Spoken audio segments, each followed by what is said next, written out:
Oui, moi je voulais réagir évidemment à ce qu'a dit Très rapide, hein, monsieur Bronas. Oui, oui, très rapide. Mais parce que aujourd'hui, partout dans le pays, les populations elles sont en souffrance à cause d'un désengagement massif de l'État des services publics. Vous n'avez qu'à voir la situation des hôpitaux, des EHPAD, des urgences. Et ça, c'est du fonctionnement, c'est le fonctionnement de l'État. Et monsieur Bronas, c'est ça que vous voulez pour notre ville? Parce qu'aujourd'hui, on est dans une telle situation dans les hôpitaux, dans l'éducation nationale, que les agents du service public sont extrêmement mal, qu'il y a des drames qui se passent parce qu'on a fermé les maternités, parce que les urgences sont inaccessibles. Vous avez dernièrement quelqu'un qui était allé aux urgences à Angers, s'est fermé, il reprend sa voiture pour aller plus loin et il meurt sur le parking. C'est ça la situation des services publics quand on baisse le fonctionnement. Et donc, quand on pose la question à M. Bronas de dire « mais où faut couper ?» c'est pour avoir un langage de vérité. Parce que dire « oh, le fonctionnement, c'est pas que les services publics », mais dites-nous concrètement, là où vous voulez prendre l'argent, dites-le concrètement aux Clermontois. Parce que la petite musique dont vous nous accusez de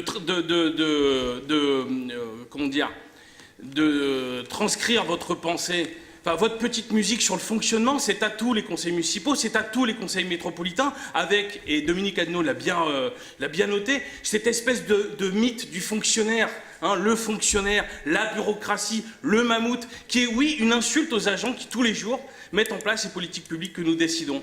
Parce qu'il n'y a pas de mammouth, il n'y a pas de bureaucratie. Hein, la bureaucratie, ça serait ce mot là où les mecs qui foutraient rien à longueur de journée dans leur bureau. Eh bien, c'est faux. C'est faux. Bien.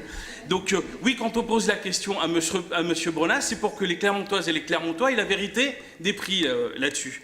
Et nous, oui, on s'est posé la question. On s'est posé la question de qu'est-ce qu'on rajoute, mais d'abord, on s'est posé la question de qu'est-ce qu'il faut faire pour garder nos services publics. Parce que dans la situation dans laquelle nous étions en 2014, 2015, 2016, c'était cette question-là à laquelle il fallait répondre. Et oui, nous avons décidé de ne pas privatiser, de ne pas externaliser, alors que c'était des solutions de facilité que plein de villes ont faites. Et puis qui présentent des bilans en disant « regardez, nous, on a fait baisser le fonctionnement ».